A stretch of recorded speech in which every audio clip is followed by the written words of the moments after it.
चलिए स्टार्ट करते हैं ना। ट्रिग्नोमेट्री का एक क्वेश्चन है, जो एडवांस का क्वेश्चन है 2024 में आया हुआ क्वेश्चन है। क्या कहना चाह रहे हैं चलिए देखते हैं।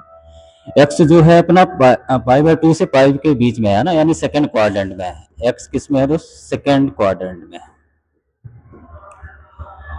ठीक है। और कॉट एक्स की वैल्यू दे रखा है -5/√11 और इस एक्सप्रेशन की वैल्यू मांग रहा है ना। एक काम करिए ना, इसको अंदर मल्टीप्लाई कर दीजिए तो हो गया सर साइन में 11x/2 इंटू में साइन में 6x, फिर माइनस का इसके पास भी मल्टीप्लाई करिए, साइन में 11x/2 इंटू कॉस में 6x है ना, फिर प्लस का इसको भी अंदर मल्टीप्लाई कर दीजिए तो हो जाएगा कॉस में 11x/2 इंटू साइन में 6x, फिर प्लस का इसको अंदर मल्टीप्लाई किया कॉस में 11x/2 इंटू कॉस में 6x है ना। अब देखिए आपस में ही ना एक दूसरे के फार्मूला बनने हैं, लेकिन आपको है ना इसको ढंग से सजा के लिखने की जरूरत है। इधर देखिए साइन साइन है और इधर लास्ट में कॉस कॉस है, इनको एक साथ रख लीजिए है ना, इस वाले पार्टी को और इस वाले पार्टी को एक साथ रख लीजिए।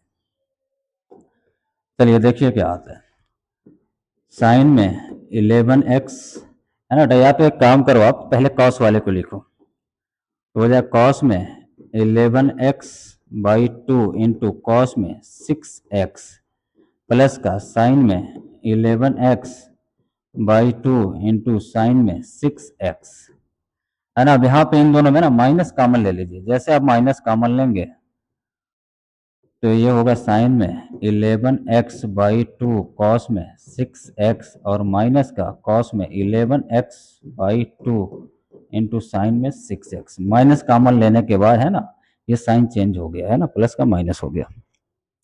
अब इधर देखिए अंदर ही अंदर कोई फार्मूला बन गया सर, ये cos a cos b plus sine a sine b का फार्मूला बन गया। किसका फार्मूला है ये फार्मूला है cos a माइनस b का, यानी 11x/2 माइनस का 6x और माइनस का इधर भी कोई फार्मूला बनना है sine a cos a sine b है ना दोस्त। किसका फार्मूला है sine a cos a sine b है ना, किसका formula sine a minus b का फार्मूला है ना।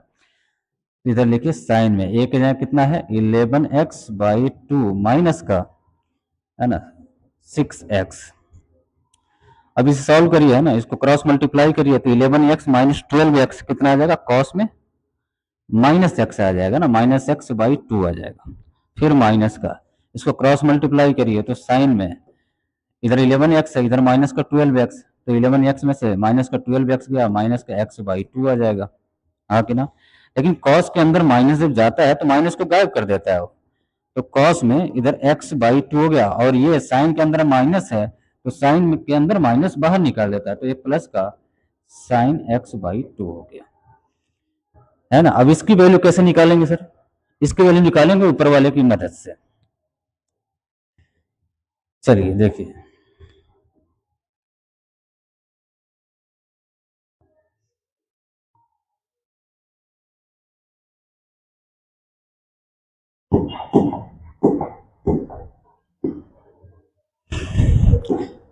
चलिए इसको कुछ मान लिया जाए, ये cot x/2 है ना, इसको कुछ मान लीजिए है ना, p वगैरह मान लीजिए, आपकी जो इच्छा करे वो मान लीजिए है ना। अब एक काम करिए cot x है ना, एक काम करिए इसको ना हाफ एंगल से ना हटाइए इसको है ना, यानी हाफ एंगल है इधर, इसको सिंगल एक्स में कन्वर्ट करिए है ना। तो एक काम करिए दोनों तरफ स्क्वायर कर दीजिए, जैसे आप स्क्वायरिंग करेंगे तो इधर भी स्क्वायर हो जाएगा, cos स्क्वायर x/2 प्लस का साइन स्क्वायर x/2 प्लस का आपस में मल्टीप्लाई 2ab यानी 2 साइन x/2 इंटू में cos में x/2 हो जाएगा। ये sine square x plus cos square x/2 कितना दे देगा 1 दे देगा, और इधर 2 sign x/2 into cos x/2 ये किसका फार्मूला है साइन x का फार्मूला है ना। साइन 2x का फार्मूला होता है 2 sine x into cos x है ना। तो साइन x का फार्मूला क्या हो जाएगा sign 2 sign x/2 into cos x/2, तो ये फार्मूला बन गया भैया साइन x का है ना, हाफ एंगल का फार्मूला है। इधर हो गया सर p स्क्वायर है ना। अब इसे कैलकुलेट करिए, जो भी वैल्यू आएगी ना हम इधर स्क्वायर रूट लगा देंगे है ना, तो चलिए कॉट एक्स की वैल्यू कितनी दे रखी है सर? कॉट एक्स की वैल्यू दे रखी है -5/√11। हाँ कि ना, हमें निकालना है साइन एक्स, तो ट्रायंगल का सहारा लिया जाए। ये 90 डिग्री है, इसका सामने वाला क्या होता है दोस्त? हाइपोटेनियस है ना, और ये एक्स है, इसके सामने वाला परपेंडिकुलर है ना। और कॉट एक्स इक्वल टू क्या होता है? बेस अपॉन में परपेंडिकुलर होता है। बेस कितना है? 5 है ना दोस्त, है ना। ये नेगेटिव क्यों शो कर रहा है? कि ये जो है ना सेकंड क्वाड्रेंट में है। कौन? एंगल सेकंड क्वाड्रेंट में, इसलिए नेगेटिव शो कर रहा है। तो बेस कितना है? 5 है, और परपेंडिकुलर कितना है? √11 है। तो हाइपोटेनियस कितना आ जाएगा? √11 का स्क्वायर 11 हो गया, और 5 का स्क्वायर 25 हो गया, है ना। ये मिलके कितने हो गए? 36 हो गए। 36, यानी हाइपोटेनियस की वैल्यू आ गई 6। तो साइन एक्स की वैल्यू कितनी आ जाएगी दोस्त? साइन एक्स की वैल्यू, साइन एक्स की वैल्यू क्या होता है? परपेंडिकुलर अपॉन में हाइपोटेनियस, यानी √11/6 आ जाएगा। अच्छा यहाँ पे दोस्त ध्यान रखना है ना, एक्स हमारा किस में है दोस्त? सेकंड क्वाड्रेंट में। और सेकंड क्वाड्रेंट में कौन पॉजिटिव होता है? सेकंड क्वाड्रेंट में साइन और कोसेक पॉजिटिव होते हैं, इसलिए जो साइन एक्स की वैल्यू आएगी वो पॉजिटिव में आएगी, है ना। अगर जो ये थर्ड क्वाड्रेंट में होता तो मैं इसे नेगेटिव लेता, है ना। तो सेकंड क्वाड्रेंट में होने की वजह से इसकी वैल्यू पॉजिटिव आएगी। इसमें डाल दीजिए p² इक्वल टू 1 प्लस का √11/6। हाँ कि ना। क्रॉस मल्टीप्लाई कर दिया जाए, कितना हो जाएगा? 6 प्लस √11 डिवाइडेड बाई 6 हो जाएगा। सही है। क्या रूट ले लिया जाए? तो p इक्वल टू कितना आ जाएगा दोस्त? √6 प्लस का √11 डिवाइडेड बाई 6। यहाँ तक कोई दिक्कत परेशानी नहीं होना चाहिए। सर ऑप्शन में है ना, इधर ऑप्शन में देखिए 3√2 है, 3√2 है, 2√2 है ना। ऐसा कुछ ऑप्शन में क्रिएट हो रहा है, तो इसको हम क्या कर सकते हैं? इसको ब्रेक कर सकते हैं ना। इसे किस में ब्रेक कर सकते हैं? इसे 3 × 2 में ब्रेक कर सकते हैं। पक्की बात है। तो रूट दोनों को लग जाएगा, रूट ऊपर वाले को भी लग जाएगा, रूट नीचे वाले को भी लग जाएगा। तो ये हो गया रूट के अंदर 6 प्लस का √11 एंड डिवाइडेड बाई √3 एंड √2।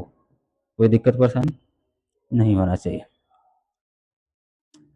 अब एक काम करिए, है ना, क्योंकि हमें या तो √2 से ऊपर नीचे मल्टीप्लाई करना पड़ेगा, तो ये वाला वैल्यू देगा ना, रूट फ्री हो जाएगा, या तो √3 से ऊपर नीचे मल्टीप्लाई करना होगा। तो कोई एक मल्टीप्लाई करके देख लेते हैं।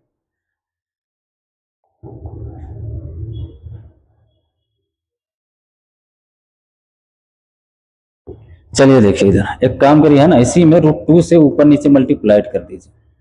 सही है। ये √2 है, अंदर जाके मल्टीप्लाई होगा ना दोस्त, तो ऐसा बन जाएगा, है ना, रूट में 12 हो जाएगा। पक्की बात है। क्योंकि 2 × 6 अंदर वाले के साथ मल्टीप्लाई हो जाएगा, और इसके साथ मल्टीप्लाई होके कितना हो जाएगा? 2√11 हो जाएगा। सही है। और अंदर अंदर इधर मल्टीप्लाई होके कितना हो गया? √3 तो सिर्फ बाहर रहेगा, और √2 मिलकर कितना हो जाएगा? 2 हो जाएगा। हाँ कि ना। अभी भी ना ऑप्शन ऐसा दिख नहीं रहा है ना। इसे थोड़ा, है ना, गौर से देखिए, गौर से देखिए, ये ऐसा कुछ क्रिएट हो रहा है, ये 2AB जैसा दिख रहा है ना। तो इसको ब्रेक करिए आप, है ना, इसका ब्रेकअप करवाइए, है ना। 11 + 1 में, और प्लस में 2√11। हाँ कि ना दोस्त। और इधर है 2√3, 2√3 है दोस्त। आपको ऐसा नहीं लग रहा कि ये सिंपल सा √11 नहीं है सर? ये √11 का होल स्क्वायर है, प्लस ये 1 का स्क्वायर है, प्लस ये 2 × √11 × 1 लिखा है, और अपॉन में, है ना। ये रूट पूरा नहीं है, केवल रूट ऊपर वालों के पास है। हाँ कि ना। और नीचे कितना है? 2√3 है। आपको ऐसा नहीं लग रहा कि ये किसी का होल स्क्वायर बन गया?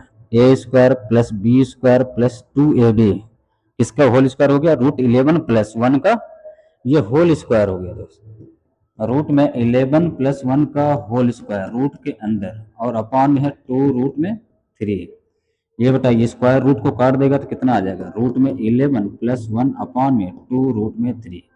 क्या कोई ऑप्शन मैच कर रहा है? √11 + 2√3, है ना, बी ऑप्शन मैच कर रहा है ना। देखा जाए क्वेश्चन आसान था, इसमें ज्यादा मुश्किल नहीं था, है ना। तो फटाफट